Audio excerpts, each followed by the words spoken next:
What's going on, guys? My name is Tommy. Welcome back to the channel and welcome back to another episode of Wednesday Afternoon Worship. We've got a lot of core deities coming down the pipes lately, and again today, at the request of Mr. Kirk McCullough, we're talking about everybody's favorite drinking buddy, Cayden Cailean. If you have a request for a deity you'd like to see covered in this series, or any requests for any of my series, feel free to throw them in the comments and we'll get right to them. As always, this channel is supported by patronage, and patronage is the #1 way to help us do bigger, better, greater things, like our upcoming giveaway, which I'll tell you about in a second. Today, this episode of Wednesday Afternoon Worship was brought to you by the man who roleplayed Cayden Cailean in his campaign and the first man to ever get one of my characters to imbibe alcohol, Joseph Arvilla. Joe, thank you for your time, thank you for your support, and to all of you out there, our next giveaway is now live. When we reach 424 subscribers, if my Patreon can get up to around $150 a month, give or take,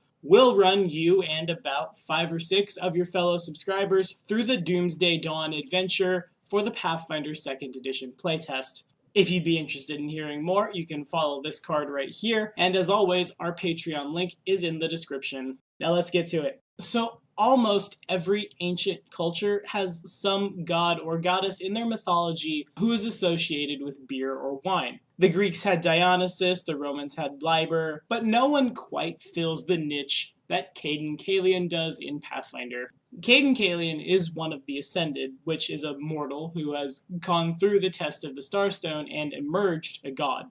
Unlike the other deities who went through it, Cayden Cailean went through the test of the Starstone on a drunken dare. 3 days later, the good-natured sellsword that he used to be emerged a living god. His behavior changed very little after his ascension. He continued to fight for just causes, sample various drinks, and avoid things that he didn't want to do. Thus, Cayden Cailean became the patron of brave souls, alcoholic spirits, and the freedom to choose your own path in life. Cayden Cailean loves good-spirited toasts, friendly bar brawls, bawdy songs, and standing up for the underdog. He hates slavery, mean-spiritedness, bullying, teetotalers, and restrictive laws and customs. I assume at this point we can all guess his chaotic good alignment, but that's in a minute. He believes that everybody would get along better if they could all just sit down and have a drink, preferably in the company of attractive companions. Cayden Cailean's direct intervention in the mortal world doesn't happen a lot, but he's been known to prevent a keg from emptying, especially to help people out during a siege, or to convince people to stay where it's safe just a little longer, or to push someone who's especially meek to show courage when it really matters.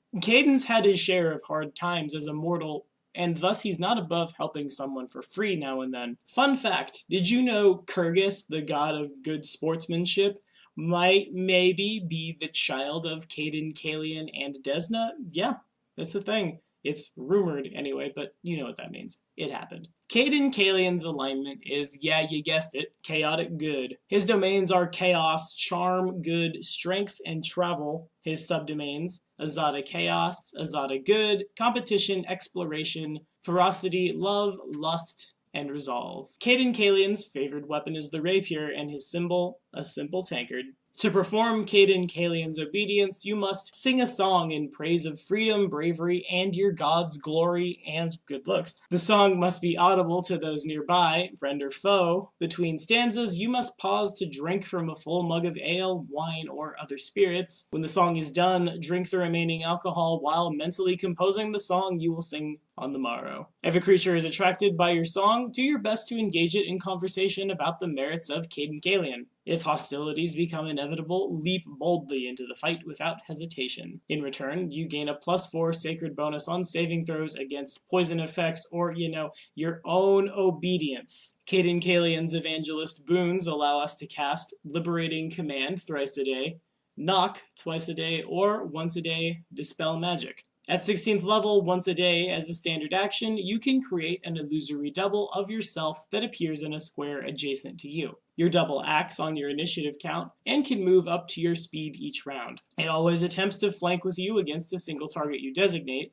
If it must use acrobatics to avoid an attack of opportunity during this movement, your double uses your bonus. Though your double can't attack, it's treated as threatening adjacent squares, for the purpose of flanking with you. Anyone attacking your double or otherwise physically interacting with it can attempt the DC 25 will save to recognize the double as an illusion. The double has your AC, and if any hit would deal damage to it, the double dissipates. An opponent who recognizes your double as an illusion can't be flanked by it. The double lasts for 1 round for every hit die you possess, or until it's hit with an attack, whichever comes first. At 20th level, once per day, you can declare one of your attacks as an intoxicating strike. This can only go well. You must declare your use of this ability before you attempt the attack.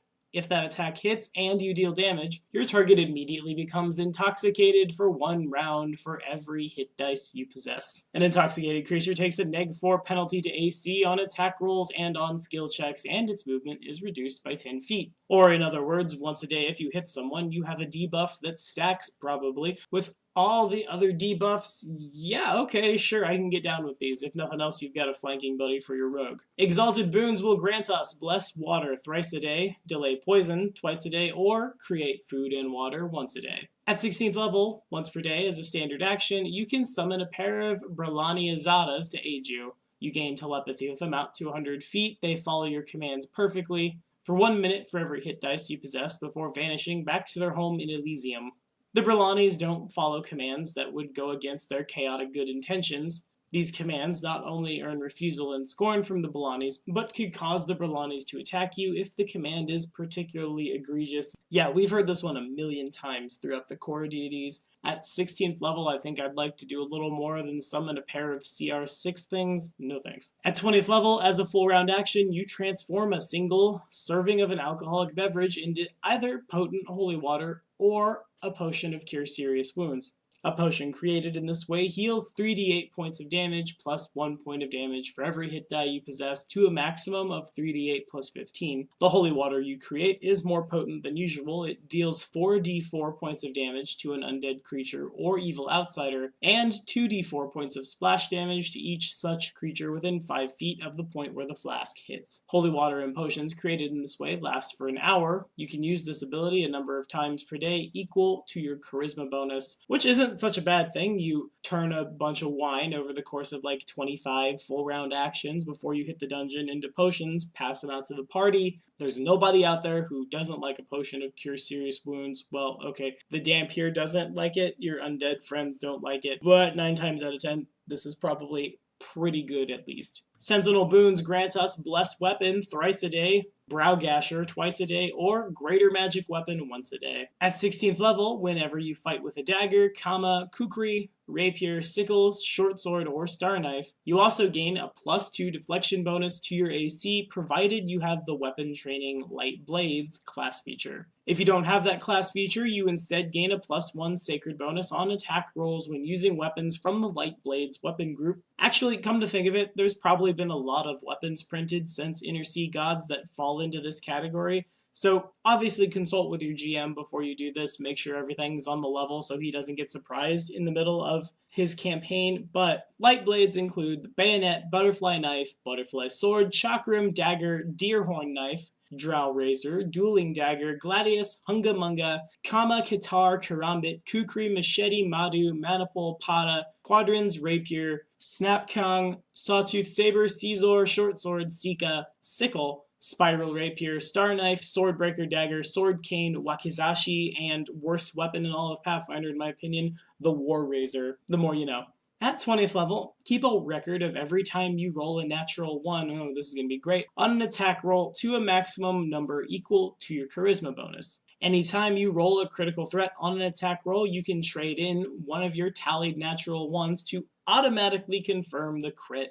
The tally resets to 0 every day, and any tallied natural 1s from the day before are lost. But, I mean, hey, if you're not playing a class that automatically confirms its crits, there you go, that's how you do it. If you're playing with a particularly vindictive GM, like, oh, I don't know, Tommy Gaddy, somebody who's really good at rewarding natural 20s but punishing natural 1s, this is the silver lining on that cloud, and it's also kind of hilarious for you to attack with your rapier, stumble, or whatever terrible thing happens to you for that natural 1. Turn around, roll a 15, it's a critical threat, and automatically just drive your blade home, drunken smile on your face. Yeah, you know, I'll take it. This is probably the best one of these, but all three of them are at least playable. None of these are just strictly really bad, though again at 16th level I'd rather do something else than summon a pair of CR6 things. Now, my experiences with Cayden Cailean are actually pretty diverse, both as a game master, as a person running this channel, and as a player in a campaign. Like I said at the beginning of this video, it was in a campaign that Cayden Cailean, who had been stripped of his god powers and brought down to mortality, convinced one of my characters to imbibe alcohol, which that's not that big a deal in a fantasy setting, sure, but everybody in the group that I was playing with knows, because we all are quite good friends, that I don't drink, I never have. And it had been a point of contention in previous groups that I'd been in that my characters wouldn't do drugs or drink alcohol. I guess I'm too cool for that, but it didn't dawn on me till right after, yeah, I'd better drink that, because I was dying horribly, that I had willingly, freely imbibed alcohol, and it was funny for everybody.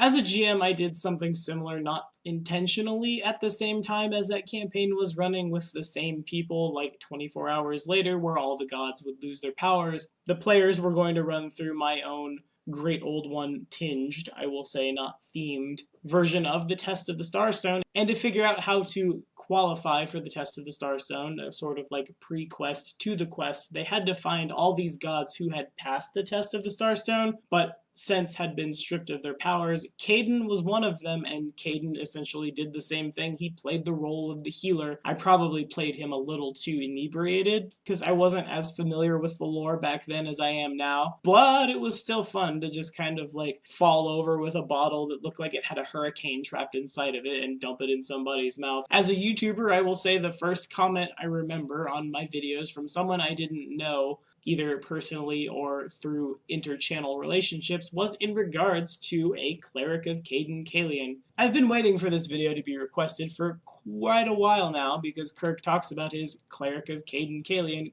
quite a lot, and the stories are quite fun to hear. That's like 30% of the reason I wanted to become a YouTuber. I wanted to get out there and meet other people that play this game I play. Because that's really what it is at the end of the day, right? It's a shared narrative. It's not necessarily, though I enjoy it, beating things over the head with a giant bag of D6 that you've fireballed at them. And the more stories that we see and hear about our characters, our games, our players, etc., the deeper our own narrative grows. It's a win-win. It's also probably a win-win that Cayden Cailean himself would prescribe for everyone, so hey, there you go, there's my inner chaotic good talking. Now, worshippers of Cayden Cailean in your realm are probably pretty much everywhere, because they're usually adventurers. For example, look at Valeros. Valeros has a mug hanging from his hip, and that's not a safe place to keep that in battle. The only reason he's probably doing it is because he's a worshipper of Cayden Cailean. These guys are going to be all about freedom, bravery, and doing whatever it is you want to do, whenever it is you want to do it. You imagine Caydenite clerics will probably be pretty friendly to the average adventuring party, but if you're playing a group that's a little more bound by law, the lawful neutrals, lawful evils, maybe even the lawful goods, really, there's probably a lot of contention there, probably a lot of times where these guys will assail you on the road, Robin Hood style, take your vast amounts of PC wealth and distribute it to the poor throughout the land, which really isn't that much of a bad thing, but that's pretty bad for the average adventurer. But I've gone on long enough. What do you guys think about Cayden Cailean? Have you ever worshipped him? Have you ever used him as a major deity in your campaigns? What is your best natural 1 into natural 20 story? Because those are super fun all the time. I don't care that it's not rules as written. It's the best house rule. But I digress. Be sure to like and subscribe for more videos. The next episode of Wednesday Afternoon Worship, where we cover our Lord in Iron, Gorham, drops next Wednesday.